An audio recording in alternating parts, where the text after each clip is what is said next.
Your favorite Compas have another jam-packed episode of the Four Compas Show.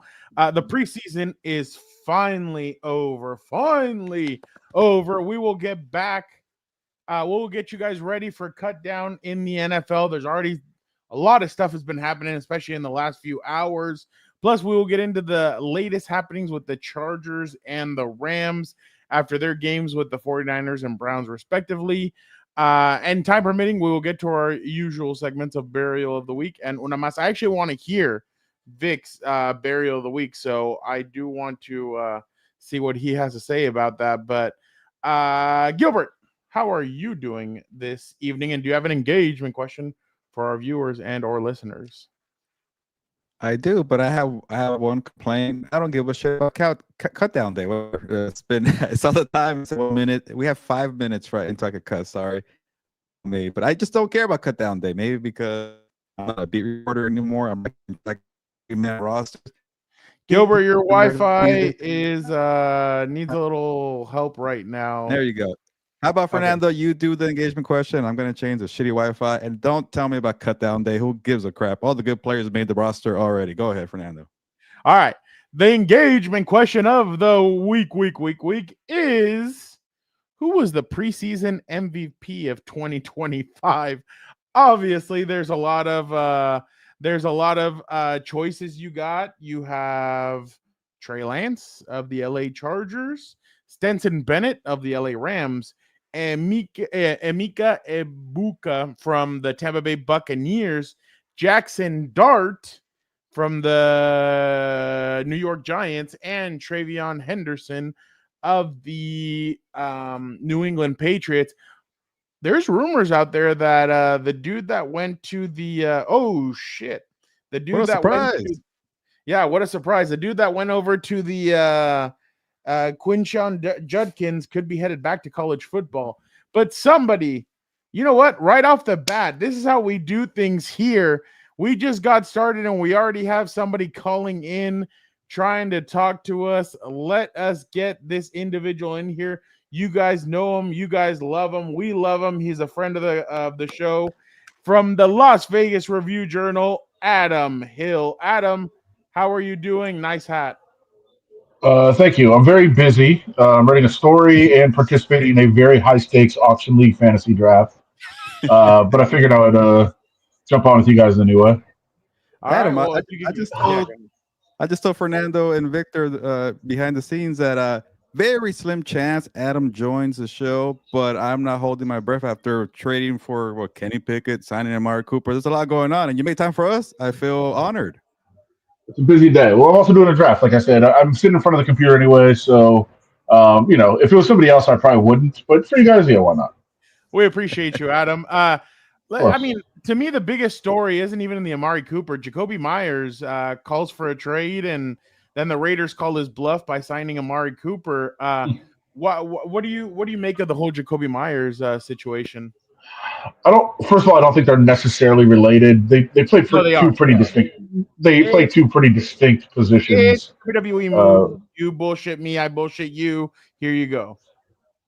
I mean, maybe. I think they already talked to him anyway. They're very different in this offense. They're like very, very distinct. It's like two totally different positions. So you can call both wide receivers, but it's really not.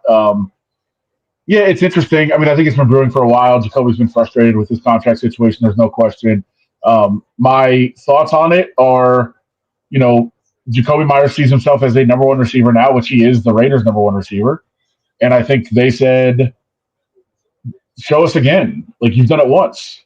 And I think that's fair. I think it's fair on both sides, right? Jacoby wants to get paid now because he's coming off his best season of his career, and he might not have the same season this year. And the team said, we're not going to pay you number one receiver money when you've done it one time. And I think that's where they're at. And I understand the frustration. I understand the team also saying to him, like, no. Also, we're not going to trade you. But yeah, it's a fascinating situation. I think that is probably not going to really develop into much. I don't think they're going to trade him, and I don't think he's going to stop being frustrated. So we'll see. Brian Smith says, I'm a big Adam Hill fan, being that I live in Las Vegas. Love his sarcasm. I don't know what he means by that. No, I've never been sarcastic once in my life.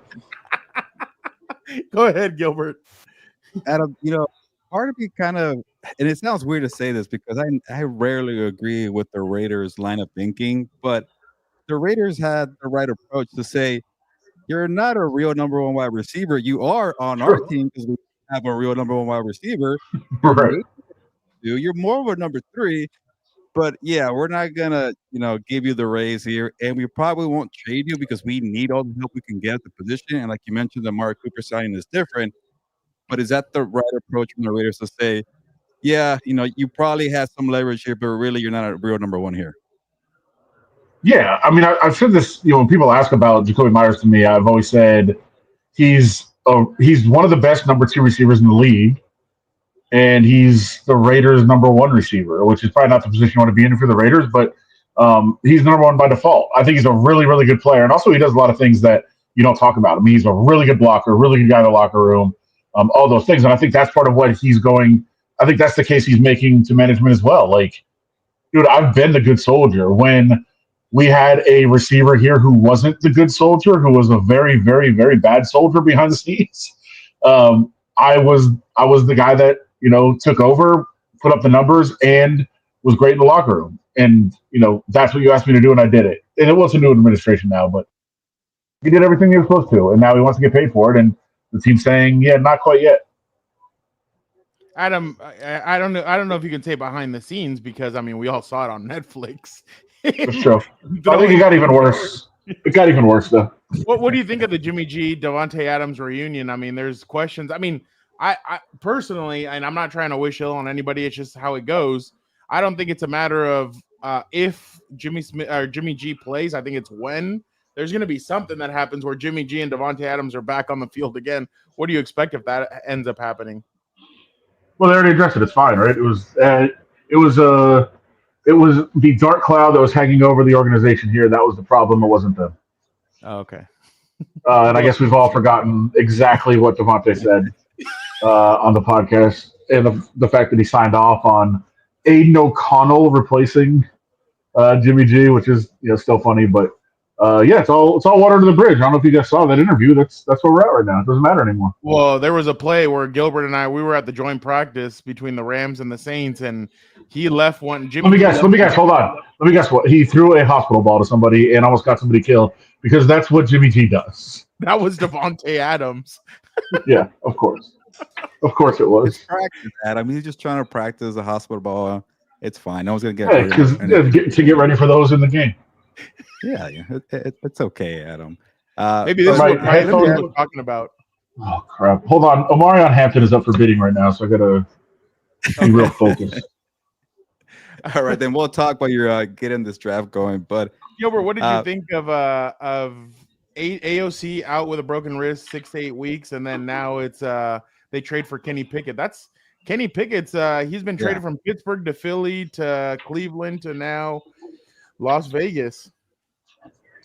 Well, hopefully my Wi-Fi is doing okay. I don't know who's glitching. It could be me or you. It could be anybody. But I'm fine. But Fernando, the funny thing, I told Adam, like, hey, I know you're busy with the backup quarterback situation in Las Vegas. You don't have to jump on. And then he gets Amari Cooper signing. Jacoby Myers wants to trade. And then Kenny Pickett signs out. But I thought that a lot of the Raider fans were making a big deal about it. Oh, yeah, we got to get a QB2 here. And I'm like, if Geno Smith goes down, you're pretty much screwed. And then even with Geno Smith on the roster, like you're maybe a playoff team. So I don't get why that was a big topic, but they were keeping Adam busy with that one. And then you bring Kenny Pickett, who probably is a downgrade from Aiden O'Connell. But again, it's the QB2 who really gives a crap here. Adam does because he has to for work. But, I'll talk about it more from the Brown side, Fernando, before we get Adam back on here.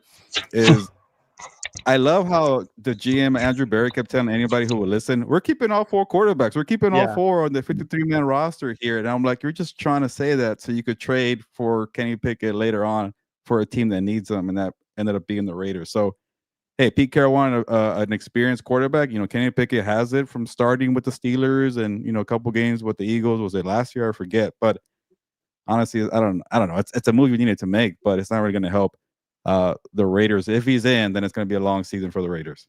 I'm excited to talk to Adam in a little bit about his favorite topic. Obviously, one of them is Michigan. The other one is who's dating who. I really want to get into that and see what his thoughts are on who a certain quarterback is dating now.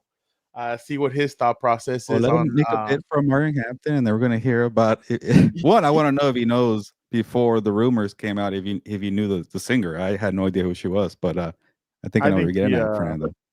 Wait, say this again. Sorry, I was trying to charge my headphones, and I apparently can't charge them while I'm on with you guys. So my bad. Oh, well, we appreciate that, Adam. I wanted to get into both of your favorite topics. One, Michigan, and the other one is who's dating who.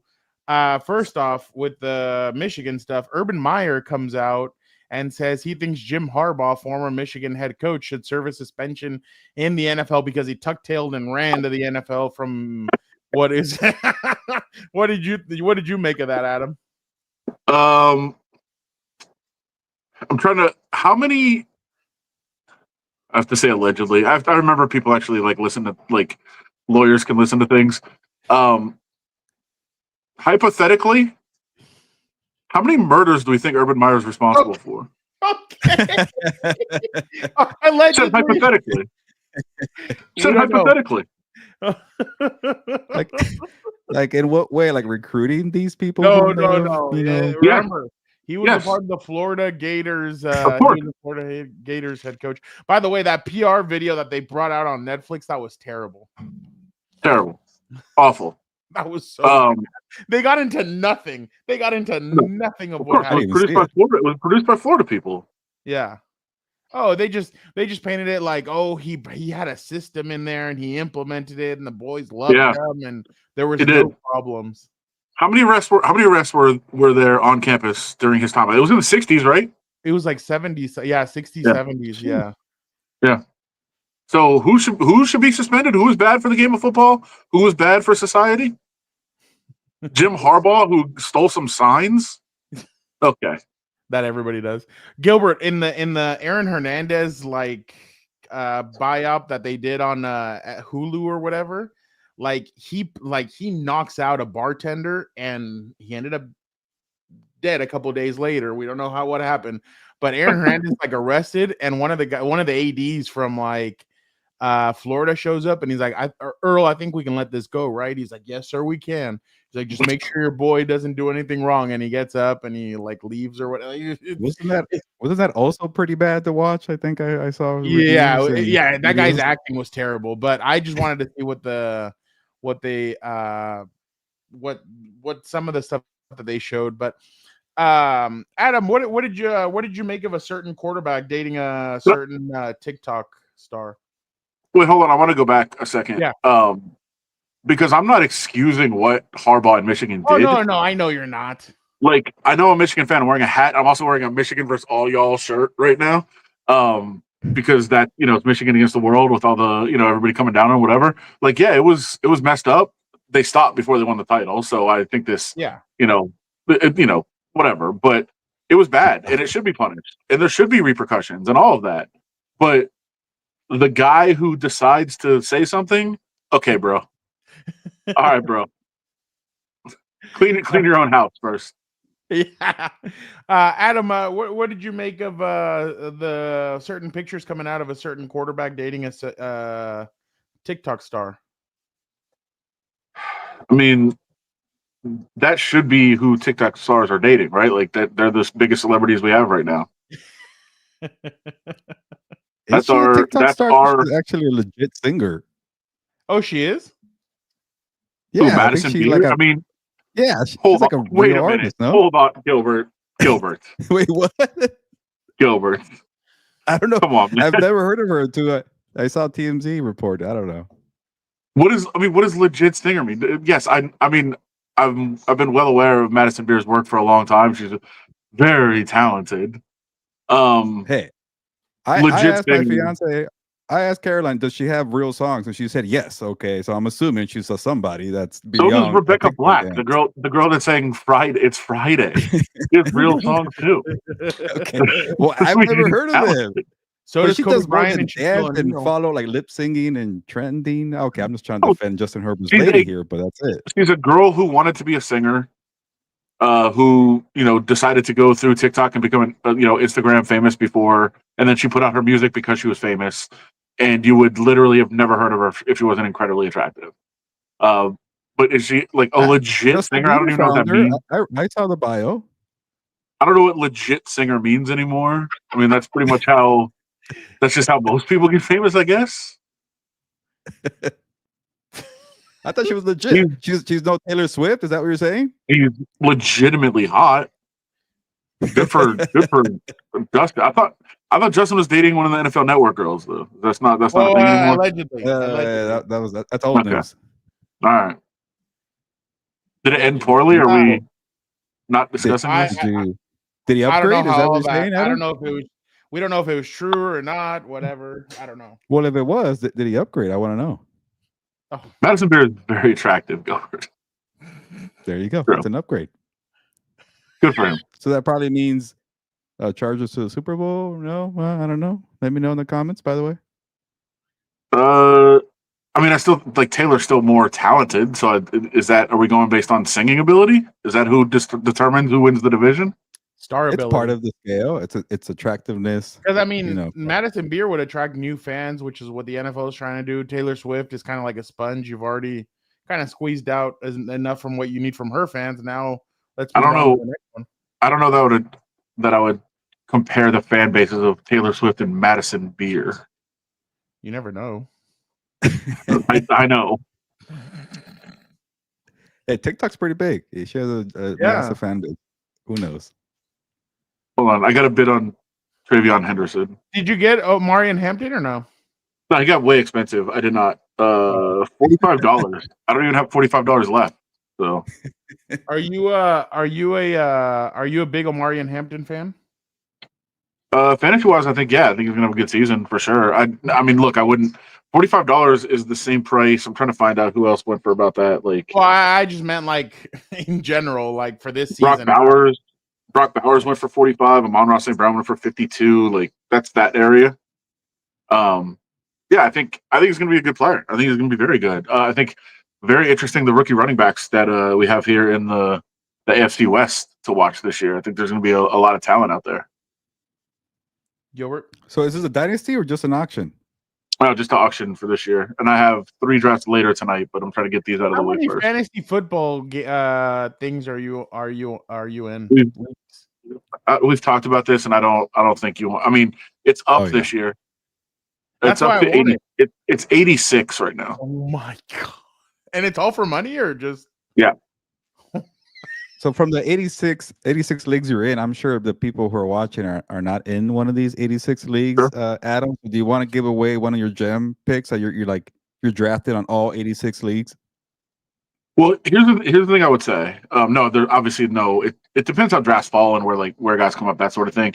I think one of the problems that people have, especially if you're not like an obsessed fantasy person, if you just kind of loosely pay attention, you try to hear like the quote unquote experts out there. I think there's a lot of really good ones and you get good advice. But I'll say, I'll give an example. Like yesterday, there was a guy in a league that I was in who clearly listened to like some podcasts and got like some sleepers and stuff, right? But then he starts taking them way too early. You're like, oh, like a guy that should have gone in the 10th round, that would have been a really good pick. You're picking them in the 7th round. Now they're not a good pick anymore. So I think that's one of the problems that people have is you start hearing, I absolutely love, and the word's out on this because in the last 2 weeks in drafts I've done, he's gone from an average of early 4th, late 3rd to now mid 2nd. But Chase Brown is going to have a fantastic season for Cincinnati. And clear, this guy I was talking about yesterday picked him number 6 overall. And I was like, okay, really good pick. He's going to be a good player, but now you've wasted the value that you could have had by drafting him in the 2nd round by picking him in the 1st round. It's not a value anymore. So I think that's one of the problems people have with just taking in information if you're not able to fully process. If you're just oh, I want this guy. That's some of the things that Drake London got way too expensive too. Well, to make my question a little more personal here, since in that situation occurred in our league a couple of days ago, where it was the back end of the 2nd round.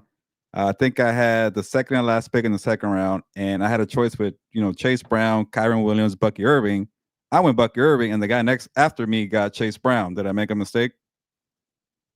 It's close. I don't think I wouldn't call it a mistake. That's the back of the 2nd round. Yeah, the back end of the 2nd round.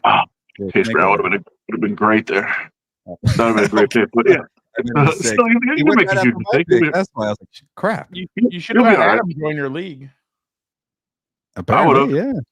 I would've jumped in. I made him join our March Madness poll and he freaking won by default, but he did win. Yeah. I couldn't find the other Adam apparently, and I still think Adam was the guy who had both brackets. It might have been. I don't know for sure. It could have been. Adam, what are your top 3 teams to watch on Sunday, NFL Ticket or Red Zone this season? Oh, Cincinnati Bengals number 1. Why? I mean, they're so fun. They're so fun. I mean, every game's going to be 41-38, just like last year. They're one of the most fun teams to watch. I very much enjoy them. I mean, low-key, I'm not going to put them in the top 3, but low-key, I think the Raiders are going to be like that a little bit. Like, they're going to score points and they can't defend.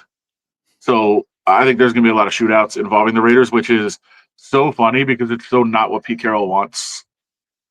Like, that's not the games Pete Carroll wants to play, but I think you're going to see some. So that's kind of funny and amusing to me. Let's see, who else am I putting in this top? Like, you're going to sit down like, oh, I really want to watch this team play. Yeah, like on Sunday NFL Ticket. Well, I mean, look, I'm going to take off the hat and the shirt for right now, but I do really want to watch a lot of Vikings. Like, I want to see JJ at the NFL level, how he adapts, how he takes over, and how he works with other JJ and JJ connection. How does that kind of play out? And can Minnesota maintain some sort of level that they were at last year? Obviously, somehow winning that division or being right there. That was a really good season for them, and they don't want to take too much of a step back. I want to see how they kind of play. I mean, the chaos factor that I always love, and I think you guys might know, my favorite coach in the NFL is Mike McDaniel. Miami could every week. Miami could win a game, or like 8 guys could quit on the field. Like, I'm here for that. So like they're on my list too. Like, and they have so many fun players also, right? Like Tyreek and Waddle and Achane and Darren Waller, my guy now playing tight end. I mean, anything can happen any week with the Dolphins. So I think they have to be on that list too. It's crazy that he goes from Vegas to Miami or to New York to now Miami. Darren Waller. Those are like the recent cities in the country. I also went to one of Darren's concerts last year. Me and about 8 other people, and I think it was probably at that point that he was like, I should probably play again. Somebody saying the Green Bay Packers are a team to watch. I think they're up there for sure, but I mean, they're like, is Jordan Love going to stay healthy? I know he's back practicing, but a little concerning in the offseason. I agree. Well, Adam, the Miami Dolphins won't quit until December when it gets colder, so it'll be fine for a couple months, It could be chaos, NFC, yeah, they'll score points in September. We all remember the 70-20 game in September of 2023. I lost track already. But second to the NFC North, Adam, I guess how do you view that division? Because I know last year 3 teams got into the playoffs. I see only 1, and I'm still going to ride with the Detroit Lions, but I'm assuming you're high on Minnesota, or you want to see how JJ does. But are you expecting the Lions to regress a little bit? Are you expecting the Bears to finally do something? The Packers are in there too as well. Well, I think the Bears are certainly going to be improved. I don't think there's much question about that. Obviously with Ben Johnson coming in and running that offense, and conversely, that makes the Lions that much more of a question mark. I like Dan Campbell, but replacing both coordinators from a team that was that well coached is going to be a huge challenge. So I want to see how they're able to pull that off. But I think the division is very competitive because I do think the Bears are a lot better. I think Minnesota steps back, the Lions step back, and I think the Packers are really good. Like that, anybody could be within like a game or two at the very end. It could all be all bunched up, like a bunch of 10-7s and 9-8s in that division. Settle down. Are you interested in? Is that are the Bears one of those teams that you're kind of looking at to see what Ben Johnson and Caleb Williams can do this year? Yes, I don't care about preseason. It's very stupid. But how many people watched the Bears-Bills game? Were you guys watching it? No. Yeah, I agree. It was like 5 million people, I think, something like that. It was a blowout. And the final score is not what I cared about, but the Bears on their opening drive, the returner kind of botched the kickoff return and accidentally stepped out of the end zone and then got tackled at the 2-yard line. And so, like, the Bears were going to have Caleb out there for one possession, and it's like, hell, here, take the ball at your own 2 and see what you can do. And it was like Holston Loveland down the seam, DJ Moore, who was it? Zacchaeus, I think, with a touchdown. It was like 6 plays right down the field, gained like 15 yards every time, touchdown. Like, really, really impressive drive. And again, I don't care about the preseason in general. I didn't care what the final score of that game was, but man, did Caleb Williams look comfortable on that drive in Ben Johnson's offense. I really liked what I saw. Are you buying the every year we see a team that gets hype and everything, and it seems like Hold on, hey, I'm gonna step away a second. You guys talk. Sorry. Right. No, you're good. All right, Adam's gonna step away for a second. Gilbert, interesting nuggets there. I mean, obviously we're talking about first of all, whose Wi-Fi is freezing? Because I'm so confused. Is it mine or Adam's? I can't tell anymore. I think it's you, because I heard Adam and I saw Adam. Yeah, Vic. If it's Gilbert, if it's Gilbert's, go up. If it's Adam's, thumbs down. All right, I'll look at that. Vic. There you go. Okay. Gilbert, I thought that was interesting. Obviously, we all know that the Bills were playing. That's why, again, I know the NFL would never do it because they don't make money off of it. But maybe they could do, well, the NFL Network's now a part of ESPN, but put cameras at every single joint practice, let fans watch it and make money maybe that way, live stream it, do something different. I think preseason games are complete bullshit. I just think it's a money grab. Like you saw, Justin Herbert played 1 series and that was it. I would love to see Angel. We'll ask Adam that right now. The joint practice to me, I mean, if you could do, oh yeah, go ahead. Adam, I don't know if I'm reaching a little bit, but my thought process is instead of having preseason, take those out. I know it's a money grab. Take those out, make them do 2 or 3 joint practices, and then put cameras in the at the joint practice. Let fans watch it, live stream it. We're headed to live streaming anyway. Why don't we do that and go that way so that fans can watch their team in a joint practice? Bears and Jets and all this stuff. Let them do stuff like that instead of preseason games, because obviously fans are still watching, but to get the most out of it, I feel like I think teams get the most out of joint practices than they do preseason games. Well, they do for sure. But what I want you to do, take this idea. When's the next Chargers practice that you're covering? Oh God, Wednesday. Walk in and go tell each player you want to take away like 10% of their money. Just come back and tell me what they say after that. You're right. Okay. They're going to get an 18th game. They're going to make it up anyway. Not all of it. Well, it'll be 18. It'll be 18 regular and 2 pre. That's what it'll be. Okay. Less practices. They'll sign for anything. Somebody's asking if you think Genty's the real deal. What does the real deal mean? Can we define this? Well, I don't know. He just said, can you ask Adam if Genty's the real deal? He hasn't looked too impressive. Yeah, if he gets like 1,000 yards, not 1,400 yards, is that still pretty good for a rookie? I think that'd be a disaster. It'd be a disaster. No, but like,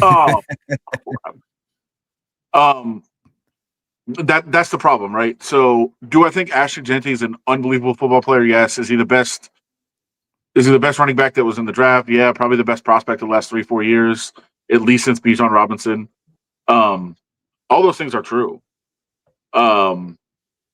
So I think sorry, I'm in the middle of something. Good. Those things are all true, but the problem is that you can't take a running back where they took him. And I've said that for a long time. Like, it becomes to the point where he has to have like an unbelievable season. He has to really have an unbelievable 5 seasons. And even then, like, you don't get the value out of a great player that you would have anyway. So, I mean, if you look back on like how many different running backs, like Saquon was unbelievable for the Giants, but it didn't really translate to wins. The 1 year, they went to the playoffs once, and he had like one of the best rookie seasons ever, and they didn't win any games because that's not how you build a team. And you don't fix a running game by drafting a running back. You fix a running game by scheme and offensive line. Like, that's how you make a running game better. A running back is a luxury that good teams have that bad teams don't. And so I think Ashton Jeanty is going to be phenomenal. That doesn't mean he was the right pick. So that's the problem. I like that. Yeah, that's a good analysis for it. Like I was telling you, my guess is year 6 he'll go win a Super Bowl with some other team. You want to guess which team? Where's the trade going to be? Like, ooh, I don't know, Cleveland. Good question. By that time, I mean that's tough. Let's go Steelers. Oh, okay, wow. All right, clip it out, Vic. When Aaron Rodgers will still be the quarterback. Adam, when I was asking you before you had to step out for a minute, the Denver Broncos are the team that if you listen to to Albert Breer, Diana Rossini, to all these people, they think that all these insiders and reporters, they all think that Denver's the real deal. They feel like they're Super Bowl contenders. That are you buying that? Yes and no. Like I'm buying it, but probably not for the reasons a lot of them are. I think a lot of people are really high on Bo Nix. I'm not. I think man, people in Denver got so mad at this when I did an interview in Denver and said this, but everybody, this is not made up, right? Everybody knew Bo Nix was the most NFL ready quarterback in the draft. Like that was said for how long? It turns out it was probably Jaden Daniels, but that was the whole thing was, hey, Bo Nix is the most ready NFL quarterback. He's going to step in and be ready to start day one, much more than the other guys are. So is it a surprise that he stepped in and played at a very high level? Like, to me, he almost was at a ceiling last year. Yeah. Like I think he's 36 years old. He played like 150 college games. Like he stepped in and played, I mean, I think better than everybody thought, but also that's what everybody said. He was going to be ready. He was, he had so much experience. He was almost where he's going to be. And that's what he did. And I don't think there's just, most people would say when you have a year like that, there's this huge progression coming. I don't see it, but I think he can be about the same guy he was last year. And then the defense might be the best in the league. So, that combination, I think, does make them a contender. But I don't see some huge jump coming from Bo Nix that a lot of people have talked about. I remember last year, Adam, I went with the over on the Broncos winning like 4.5 games. And they started out pretty rocky in September. And then I think we got together in Vegas and we went to have those, where was that breakfast place with the weird potatoes I'd never heard of before? Village Pub? Yeah. You're like, yeah, you're fine. You're gonna get the over on that one, and they ended up winning 11 or 10 games. So yeah. You're spot on that. You're spot on with that one. And is there another team? Last year, to be clear, also like this is not revisionist. Like I told you that. I also, I have some friends that every year make like a group bet on one team, either over or under, and just kind of cheer them or cheer for against them all year. And last year they asked me what my thought was, and I said I think the best bet on the board is Broncos over. And I mean that's what ended up happening, obviously. So I mean it's not like I'm looking back and saying, oh, everybody knew they were going to be good. Like I thought they were going to go way over the total last year. I thought that was the best bet. Yeah, I was trying to give you the credit, Adam. So that's my segue. Who's that team this year who is maybe being bet heavily under, or maybe have the lowest total in Vegas? The New Orleans Saints. I don't know, but is there a team that you feel like might take a leap this year and go the over? They're bad. Well, you missed the opportunity on one. Like, and this is not I've been accused of being a Raider hater for a long time. The Raiders opened 6.5. I thought that was ridiculous. Like, I think they're an 8-win team. But it opened 6.5. Now it's 7.5. I think that value is gone. I don't think you can do that anymore. Man, I do think the Saints are awful. There's a lot of buzz. Like, there was a big gambling expo basically this week. A lot of people in town. A lot of people are betting the over on the Giants. Really? I don't know. What's the line I don't know for the win total? Like 5.5. Ah, they have a hard schedule, but they're talented. Russell Wilson and a good defense with, I mean, obviously Malik Neighbors, like they can do something. Hey, Fernando, let me ask Adam the question that we got into a heated debate a month ago, where I said, right now, I'd rather take the New York Giants roster over the Raiders roster. And Fernando, Victor, Dan all pretty much laughed at me. I said New York. What do you think about that one? The whole roster? Yeah, take it. Yeah. Who cares about their win-loss record this year? The whole roster. Jackson Dart, Malik Neighbors, that defense. Come on. I think I'm going Giants. There you go. And the Raiders are going to win more games. The Raiders are a better team right now. Yeah. That's what I'm going off of. But I said But I think I'm going. I think I'm going Giants. But you get them forever, right? Yeah. The problem the Raiders have is like Geno Smith is a really good quarterback, but he's not a quarterback of the future. Like Russell Wilson and Geno Smith aren't that far off, really. I know Raiders fans don't like hearing it. And the Giants already have their guy they think for the future. The Raiders don't. It's not Kenny Pickett, and it's not Cam Miller. It's not Aiden O'Connell. Is it true, Adam? There you go. What's that? Joe Morley called me out for that take too, by the way. Shout out to you, Joe Morley. I can't. It's too small. I don't have the whole screen called up. Adam Hill loves Fernando. Oh boy, I don't know about all that. No, well, I went with the Raiders because I think obviously offensively they're very good. I think they have a better offensive line than the Giants do. Obviously, defensive wise, Giants have invested a lot more in their line. Raiders. The Giants have. They've invested far more than the Raiders. That doesn't mean that they have enough. That they have like the talent. Max Crosby's on their line. I'm talking about offensive line, not defensive. Adam, both sides. Who is your ride or die team for 2025? Like who's winning it? No, who's the team that you're going to ride with no matter what this season? Well, I mean, I have concern that the Bills are going to win a lot of games, which I don't like. They have like one of the easiest schedules I've ever seen in my life. I don't even know how that's possible. I don't know. I don't want to go back to the Bengals, but I mean that's the team I want to watch every single week. So I mean that's going to be my throw it on the Sunday ticket as I'm sitting there watching the Raiders. I don't. Are they making the playoffs? By the way, Adam, yeah. Bengals. I think they are. Oh, and it's always. I'll say this: always Ravens. Like there's nobody I've ever liked watching more than Lamar Jackson, and I think the team is so well coached. The defense is really good. There's nobody I like watching more than them. I love their games. I watch them all the time. That's my like. I don't have a favorite team. And I was kind of joking about a second ago. Like I love the Bills growing up. I despise them now, but I don't have a favorite team or anything like that. But I do very much like watching Ravens games. Brian wants to know what you think of Dan Mullen. I want to teach somebody to cover someone. I mean, he's great to cover. Love him. Love his personality. Love his love what he brings to the city, to the community, all that stuff. I think he's gonna be very successful at some point. But it was a little tough to watch that first game. The offense was fun. We got Alex Orji from Michigan. That's fun. They could not cover anybody. They got 4 interceptions, thankfully, to kind of save the day. But yeah, the defense has a lot of work to do between now and next week in Sam Houston. Then the week after that, against UCLA. Hey, Adam, since we're doing kind of a Q&A with you, and I know you're busy, so I appreciate your time. But I got to ask you this, and I've been seeing this all over social media, and you're perfect because you're the king of Las Vegas. I know you don't have a sandwich, but you are still the king. Oh, I know what he's going to do. I know what he's going to ask you. Is it true that they were about to trade for Trey Hendrickson? Because there was a source.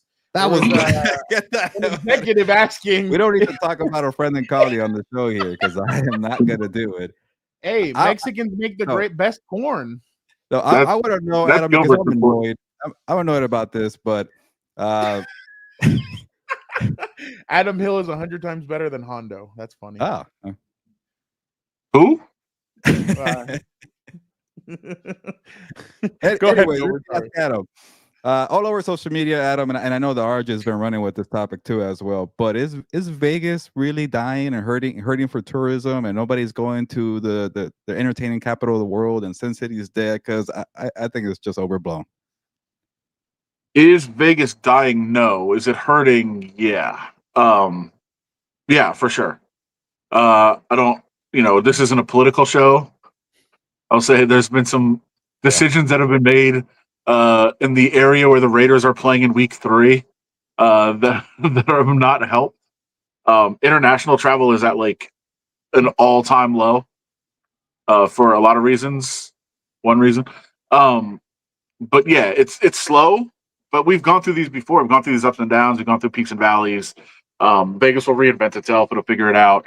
I think international travel is a big one, way down. The other one is like, man, corporate ownership that has lost sight of what Vegas was.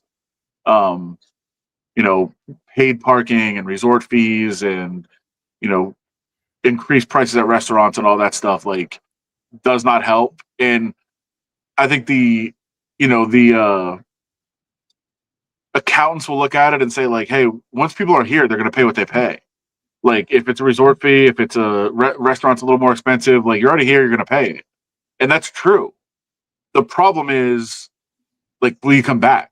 Does it leave a bad taste in your mouth? Like, if you don't have a great time and you see problem, or you're like, you get home and think about, like, man, I spent way more than I thought I was going to spend because, not because I went and gambled or I went and did this. It was because I had no choice. I had to pay a resort fee. I had to pay this. Like, that's gonna mess people up. So that's the kind of things I think they need to look at pretty closely and try to figure that out. Yeah, And, I'm with you. I remember I was living in expensive. Vegas when the parking they started charging for parking, and I was like, "What the hell?" Like, I like going down to the strip and making a bet before the mobile betting, but then I had to pay for parking. Joe Morley says, "For real though, Adam Hill is one of the best Raiders beat writers to ask a good question. Can you talk about certainly so? Adam Hill is the guy." Thanks. Appreciate that. Adam, the big will Patrick Graham be the Raiders defensive coordinator next year? I mean, I hope he's a head coach. I don't know that he will be. I think there's some challenges for sure. He's a very, very, very intelligent guy. Like I would almost say nerd. But I think he comes across, like, when you have a conversation with him, you're like, man, this guy's smart, but like he's just so football, and he's used every bit of his immense brain to just learn football. And, like, I don't know how he comes across in interviews, because it's like, dude, like, tone it down. Like, he's a little bit awkward maybe in that sense. He's a really, I love him. Like, I think he's great. But again, I don't know how he comes across. It was same with Mike McDaniel, right? And by the way, they were, I think Pat was a senior when Mike was a freshman on the Yale football team. And I think Mike McDaniel was going to take a while because he's very awkward when he speaks. And I think same with Patrick Graham. I think there's some similarities in terms of how they probably come across in interviews. But I think Patrick Graham's a really good football coach. He knows what he's talking about, knows what he's doing. Hopefully he gets a head coaching job. But I think even if he doesn't get a head coaching job, maybe he does go elsewhere, because it's working really well. I think the union between Patrick Graham and Pete Carroll right now, Patrick Graham kind of teaching Pete Carroll's system, running the show. But I do think he wants to get back to doing, what he wants to do. More, instead of, being the guy that's relaying the message, I think he wants to set the message. And so I think he might find a place next year to do that. Last one for me, Adam. Your thoughts on Canelo versus Crawford?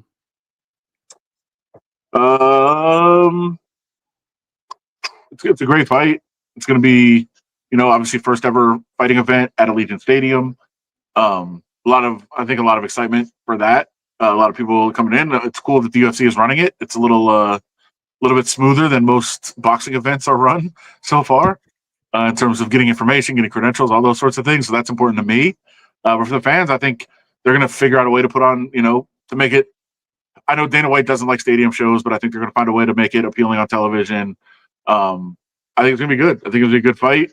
I think hopefully other big fights like that coming soon. I'm turned off a little bit because I know that, eventually the plan is basically for the UFC to obliterate the Ali Act, and they have friends in Washington that'll probably make that happen, and it'll be bad for the fighters, but good for the fans. So how do you want to evaluate that? I guess to me, I like what's good for the fighters and good for the athletes.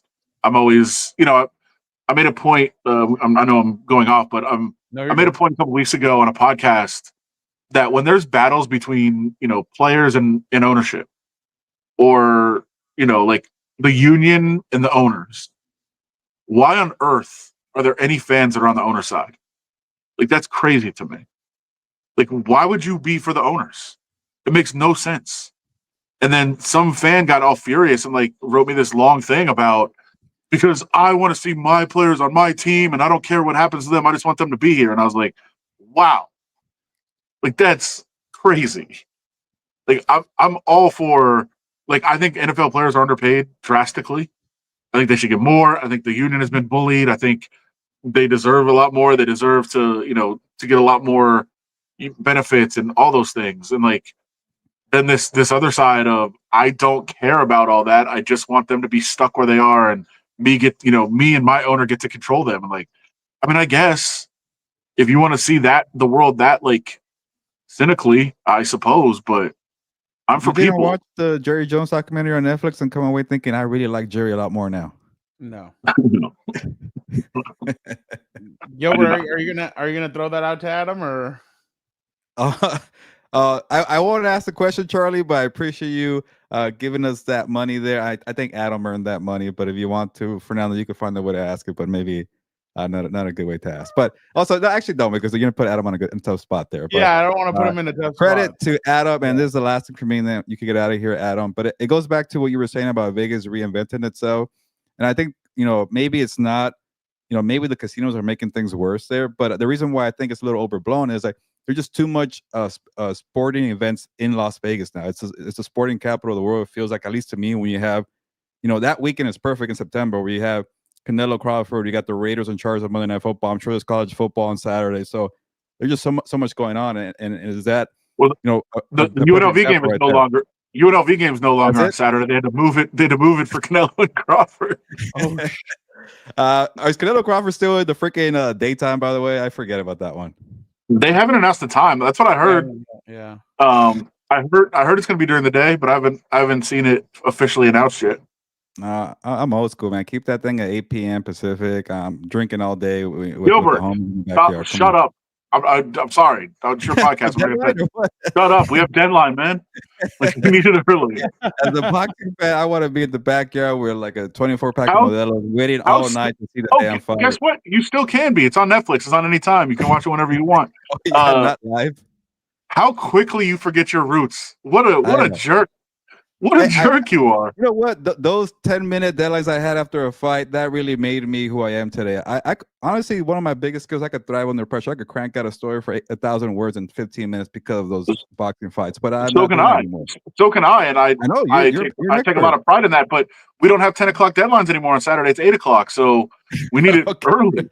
Never mind. Sorry, Adam. But I want to be enjoying it. But yes, as a reporter. But anyway, the point is that's why I feel like Vegas is going to be fine, because there's too many options for sporting events, and you're going to go watch them. All these games here. We will probably see you September 12th, maybe. Who knows? Yeah. By the way, to your point, Super Bowl is coming back. NCAA Final Four is coming. The Frozen Four is coming. The hockey finals. Oh wow. Everything is coming out. I mean, it's crazy, and there's something in April too, which I don't know about, but you guys I think do. No, you do. Oh. Fernando knows. Yeah, you do. This year, I'm hoping to be asked to go, but we will see. Hopefully, I get the okay. Last year was maybe the strangest event I've ever covered. No, it's fun. The quote unquote media. Wow.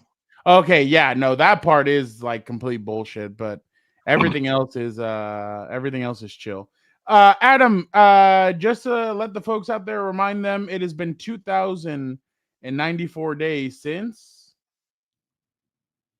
Wait, 2,094 days? 2,094 days since? I don't know. Ohio State beat Michigan in football. Oh, thank you. Sorry. I was trying to get Cortland Sutton. That's my bad. I should have. You're good. You're good. We appreciate you, Adam. Thank you so much. We will see you soon. If you come back to San Diego, obviously you got to let me know, but not during football season. Yeah, I know. Not during football season. You don't come out here, but I saw you at the Padres game. I know. We had fun. Yeah. You and your buddy and I. Yeah, we I saw that bobblehead was being sold on like on eBay for quite a bit. I hope you sold that. Oh, I didn't even know that. I have it right here. Oh, okay. Yeah. Oh, I gave him my bobblehead and then saw people were buying it on social media. I was like, oh man, I should have held on to that. Well, give it back you were a now. little, you weren't in your right mindset that day, so True. maybe that's it. Adam Hill, thank you so much. Adam, what's your Twitter handle or your X handle again? Adam Hill LVRJ. And I guess I just got a text while we were on this that we're doing Emergency Raiders podcast tonight. So after you guys are done watching that, head on over to Vegas Nation. After you're watching these guys, head to Vegas Nation. We'll do a emergency pod on all the moves the Raiders made today. Oh, Joe Morley will definitely jump on there. Thank you so much, Adam. You are the best. Have a great one. We'll see you in September. Thank you, Adam. Thank See you guys. so much. See you later. That was Yep. Adam Hill of the Las Vegas Review Journal. We love Adam. He is a friend of the show. Oh, it came through. I will answer this. I thought he wasn't gonna make it. It was too much going on for the Raiders. All of a sudden, he just popped up. Charlie, I will answer it. I say JD the Brick. Why? Because the dude said that I get free shit from the Chargers. I have not received one goddamn thing in 8 years of being around the organization. So I don't know what the hell he's talking about. So yeah, I think that guy. You or everybody who covers the team. He said everybody who covers the team has gotten, like, the Chargers give out shit to their media. Don't know what the hell he's talking about. I've never received a damn thing. So I texted it to somebody there, and I was like, "Hey, I haven't received nothing. What are we doing?" So JT works for the team. He's just supporting his team, and JT's been good to me, so I can't say anything bad. Well, but you don't have to be a jackass and like just assume. He was going off of Colin Cowherd. Remember that year Colin Cowherd was in the Chargers? Well, Brett, that is true. Remember that year that Colin Cowherd was in the green room in the draft room with the Chargers? Draft?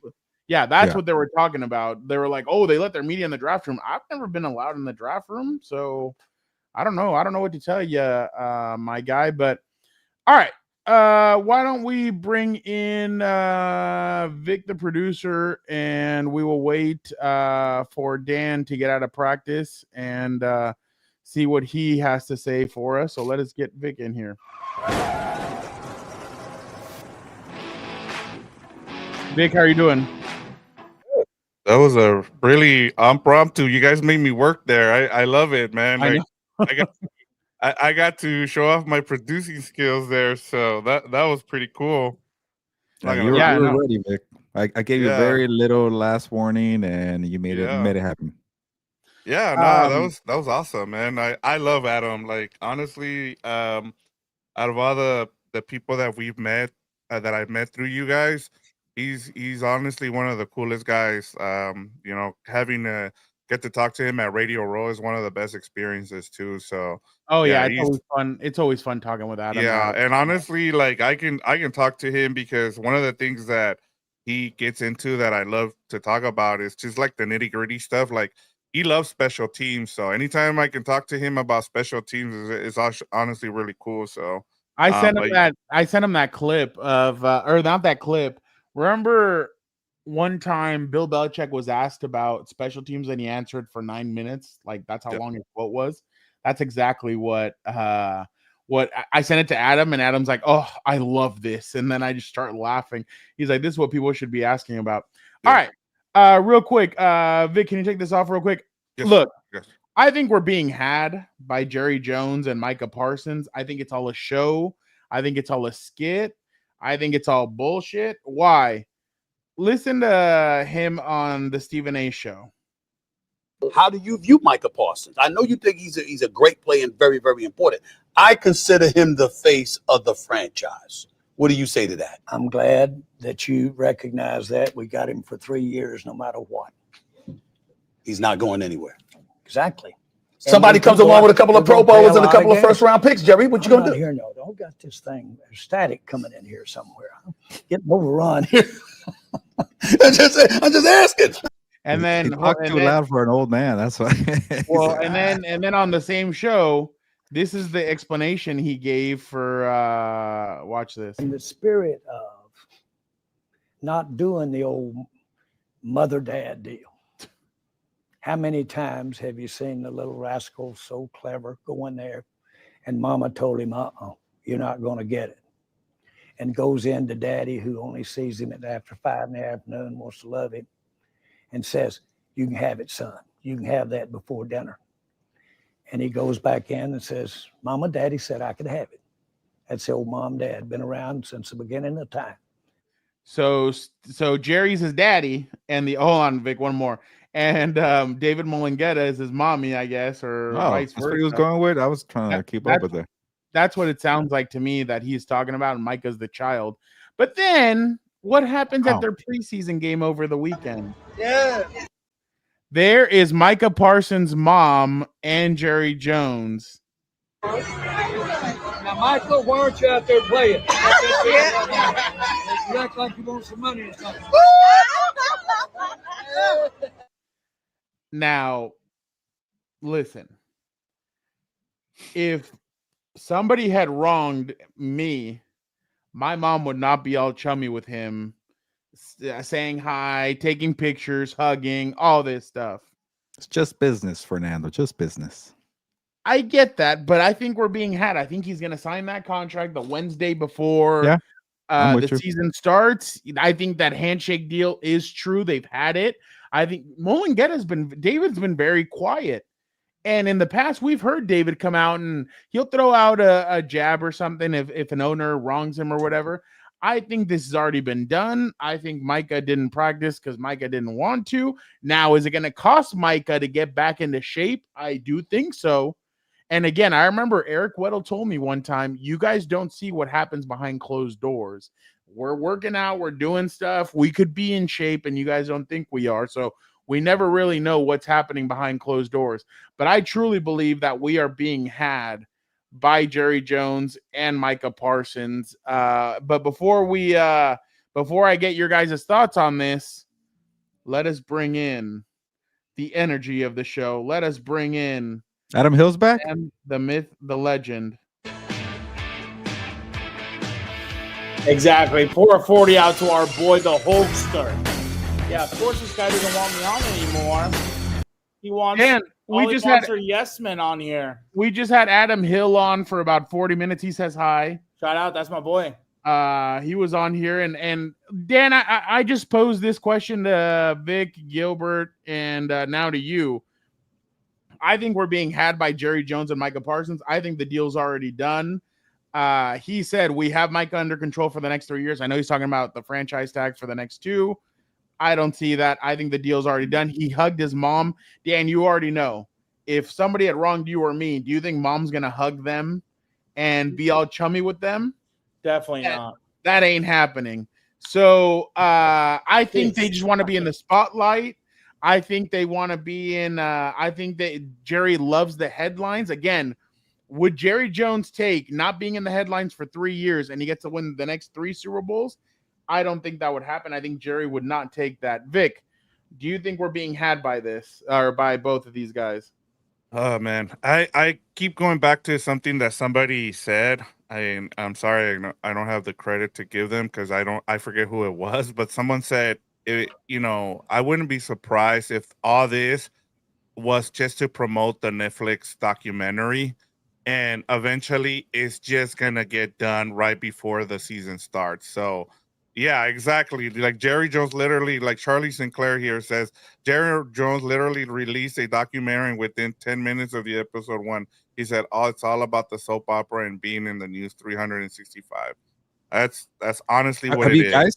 Have you guys seen the documentary? Because the first 2 episodes are about his marketing background and how he made the Cowboys different in terms of attention grabbing standpoint. He's like, I'm all about the entertainment. I want to do what they did at Arkansas, where the college football atmosphere. Like he's like trolling us, talking about a good 15 minutes about how he's a marketing genius, and we're all being had here. So I believe everything that Fernando's saying. I'm with you because it's definitely you're generating headlines, you're generating content. You're talking about the Cowboys who won how many games last year? They weren't even a playoff team last year, but here we are talking about them. So it's all part of the marketing and the money.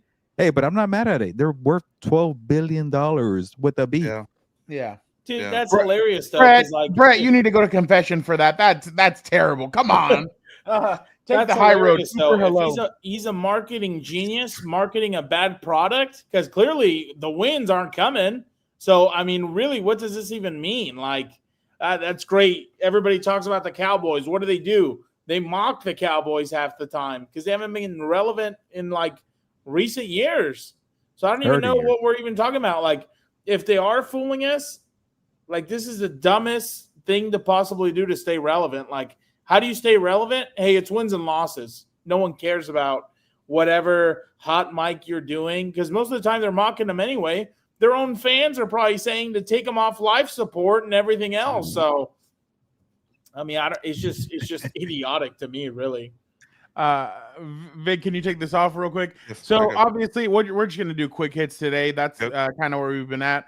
Patriots head coach Mike Vrabel was asked to comment on the report that wide receiver Jalen Polk will require season-ending shoulder surgery.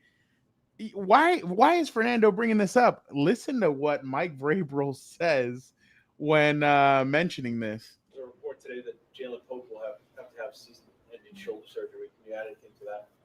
No. I don't know, other than I'd like to find out where some of these come from. You know, some of these rats around here. So, Man, fair or foul? What Mike Vrabel said? Oh, I'll go first. That's totally fair. You can't have rats in the building leaking things or players or any of that. That's always been a problem. That's, I don't want to say power, but that's power 101. You can't have holes in the ship because then people are dragging you down. Like, that's a problem. You can't have rats at all, period. Like the Cosa Nostra. Brett, you're fine. I was just kidding. Vic. I'll say this. I someone pointed this out today. I heard it. I think it was on. I was flipping through the channels, and I know this is kind of going off base here, but I stumbled upon Colin Cowherd's show, and for some reason, someone who's the B guy there was hosting, and they had someone else who's been hosting forever. What's her name? I can't think of her name right now, but she was playing the B, and I was just I didn't understand what. But the main point here that I got out of there was that they said that with Jalen Polk now being out for the season, Drake May is the only remaining draft pick on the roster from last year. I was like, what? Like, I'm sorry. Like, I know there's a lot of people that are really high on the Patriots this year, and I know they have an easy schedule. But that, like, I was like, wow. So that means they're going with a bunch of veteran guys, and and then now you're having leaks. And how can I have faith in the fact that the general manager is still there, who made all these draft picks? So I think that's where you need to start. He's an expert now. Oh, he was very active when Adam Hill was in here. I bet. So we asked Adam, who are the 3 teams that you want to watch? And he's like, the Packers. The Packers are the team that everybody wants to watch. Yeah. Gilbert, what do you think? Yeah, him being a coach, like, it's fair. You don't want people, talking to the media when you're trying to keep information in-house. As a reporter, like, you want the rats to talk to you. I shouldn't say that, but you want the sources to talk to you. You want the people to just give you a heads up. So that's part of the game in terms of journalism. But yeah, like I was saying, I love Mike Vrabel and him being honest and him being pissed off. And, I really believe he's going to get that team going in the right direction. But like Victor's right too. Like, you can't have both ways. You can't have the old regime hanging around where they're not making draft picks at a rapid rate. But then Mike Vrabel came in and pretty much said, we're going to get a bunch of new players defensively, get a whole new O-line, get a few more wide receivers to compete here, and we'll keep Drake May, and that's about it. I like that too from a standpoint. Maybe Mike Vrabel has more say than the GM when he revamped the roster. But it is kind of a little embarrassing when your draft picks from last year, you only have one, that being Drake May. Vic, can you take this off real quick? Last week we heard Dylan Gabriel say, I'm here to play quarterback. I'm not here to get the limelight or the spotlight. Well, a lot of people thought it was Shador. He was directing that to Shilo Sanders. This is what Shador had to say about the matter. Honestly, I don't even think about nothing. I don't think about anything. If it's not words or anything, at this point, I can't do anything to me. I know, the God put the ability and the power within me to not even think about nobody else's comments, not care. It is what it is. I spoke with him. He said, nah, bro, that wasn't. He said, that wasn't. He told me on the plane. He came up. He was like, nah, bro, that wasn't at you. I see how they trying to spin. I'm like, oh, all right. I'm not tripping. Regardless of whatever it was, nobody's words or anything affects me. You know. I bet Uncle Joe's having a blast out there dealing with that. Oh, I asked Uncle Joe, and he's like, "Hey, I'm happy to talk Shador whenever you guys need." I'm like, "Oh, Hey, well." He's like, okay. "I know, He's I not know." coming out here for the Red Series. No, he's not. I know. He said, "I know Dan's would be excited to talk Shador with me," and I was like, "Oh yeah, he would." Yeah, let's talk about the Shador. QB3, man. He got promoted from QB4 to QB3. The second Kenny Pickett left. So yeah, he's moving up in the depth chart. Hey, that's what he wanted. That's exactly what he wanted.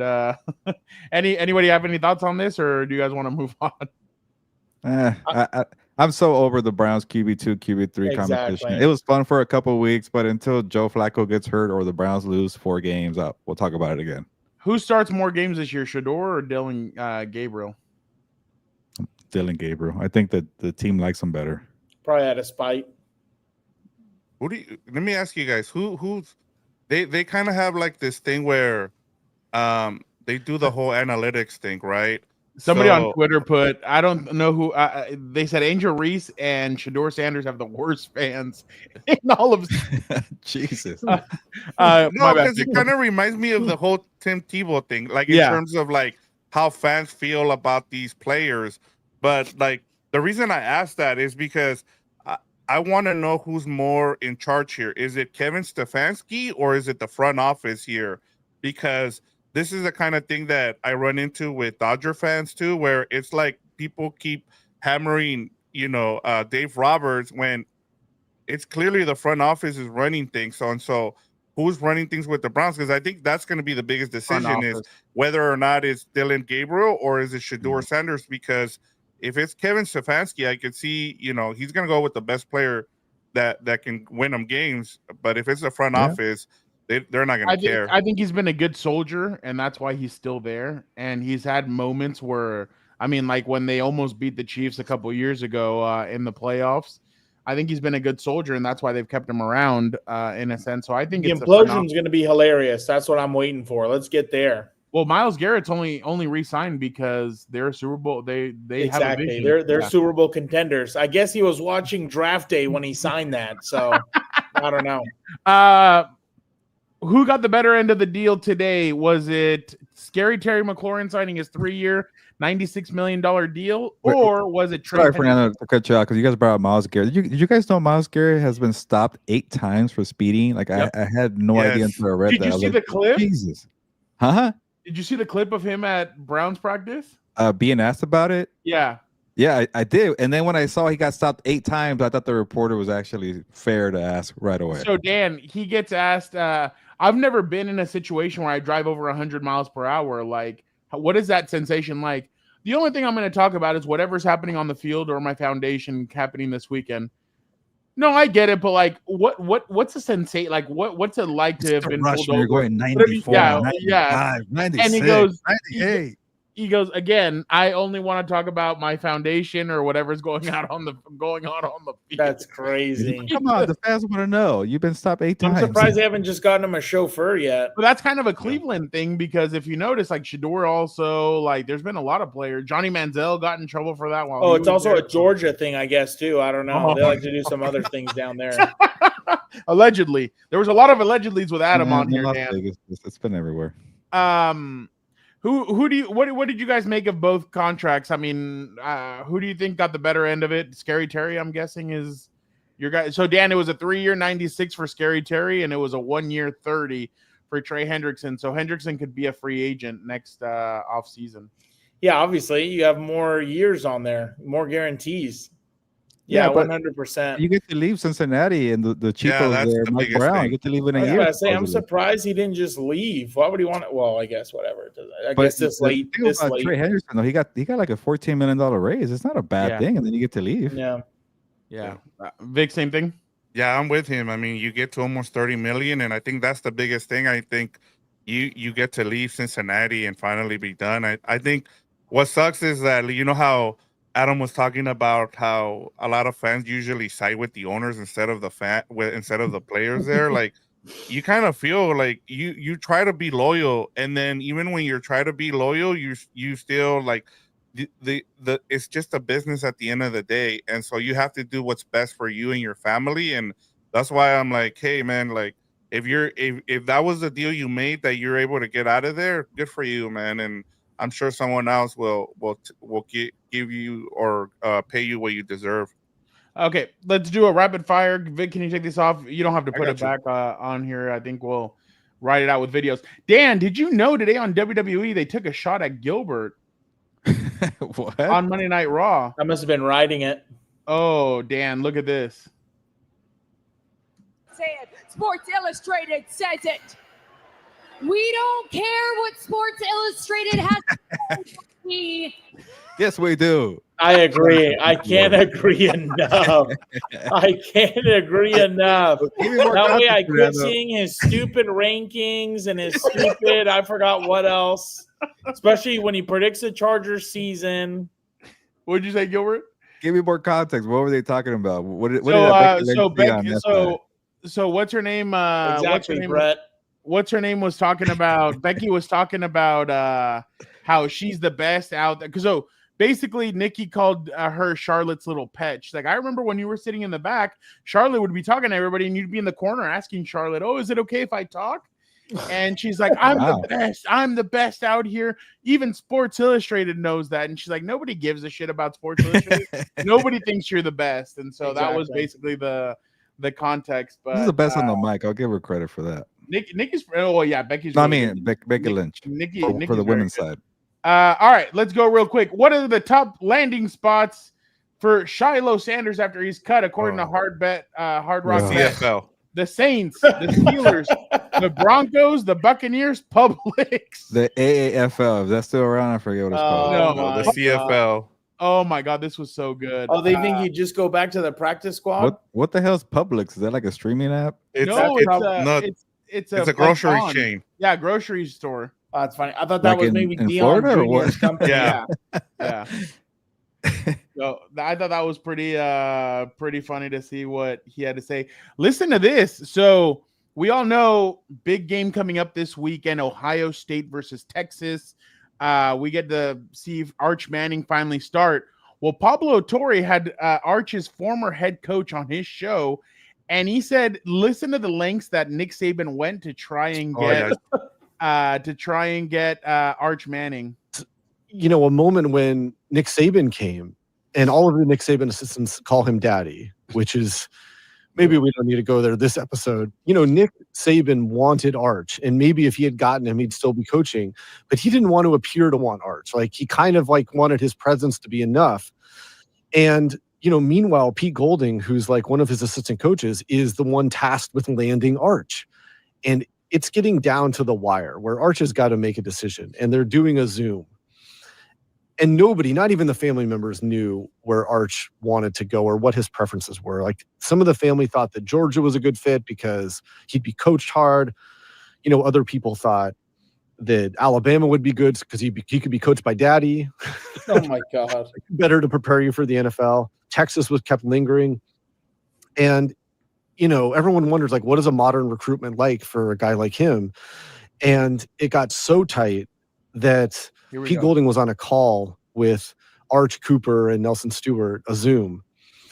And, you know, people know that Steve Sarkisian, the coach of University of Texas, has battled alcoholism. It's a public record. It almost cost him his career, but famously, he managed to find a way through it, and he's built a terrific career. And stuff like that ends up being fair game. Oh, and in the negative recruiting of all of this. Exactly. And so Pete, who's friends with Sark, says on this call, he says, I love Sark. He's my best friend. And then he's like, oh my God, do I go there? And he did. He goes, you know, I hope he can stay sober. Clearly not his good friend. Is that fair?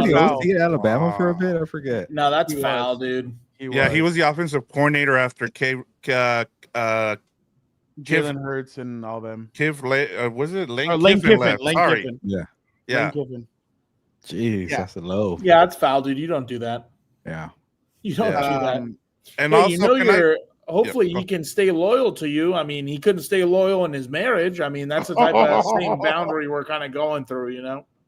Yeah, and look, I understand that Nick Saban is you know, he's gonna go down as the greatest college football coach of all time, but like I have issues with him too in terms of like what he's doing. Like again, with the NIL stuff. Like, if he has that much say in what happens with the NIL in Washington with this administration, and he ends up coming back to college because of it, I just think that's just, I can't give him credit for being the all-time, being the best coach of all time in college when you're kind of handpicking what you can do.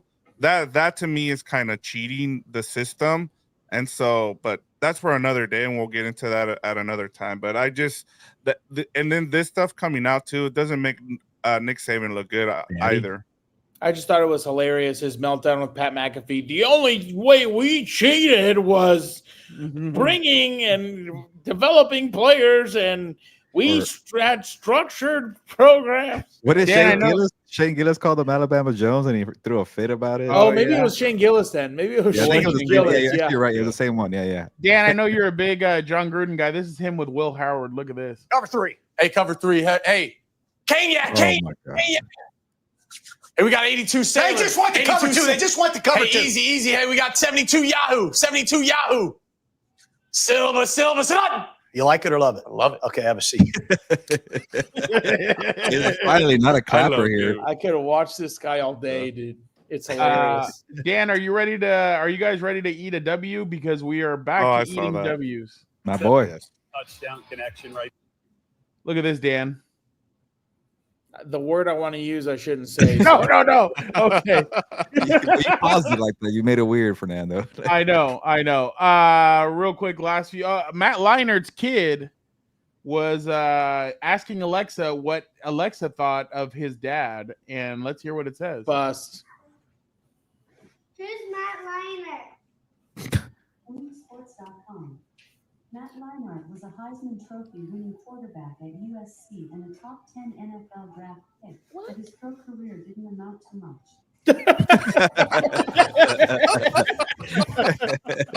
That's hilarious. True though. It's true, yeah. That's I don't know if he's the best analyst. I don't know if you guys know this. Stephen A. Smith had his. I know you got some people don't like him. He had his daughter on his show. Listen to the daughter. She's pretty funny. This is it for this edition of the Stephen A. Smith Show with Samantha A. Smith and Stephen A. Smith. Thank you guys so much for tuning in. Yes, his forehead still has space left, you guys.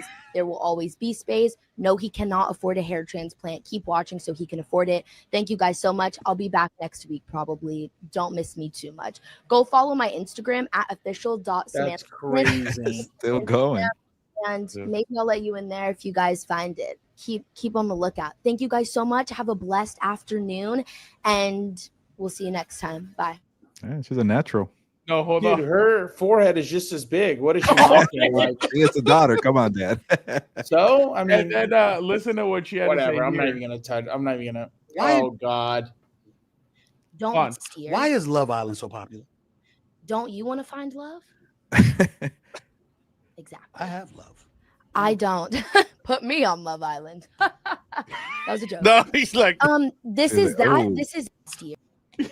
That is Hey, the so reunion crazy. tonight. I'm gonna watch after. I never even thought like Stephen A. could love anyone other than himself. Like, I'm surprised he even has a child. Seriously, I thought he was single with no kids. Wow. I don't know if you guys heard, but Naomi announced that she's pregnant in WWE.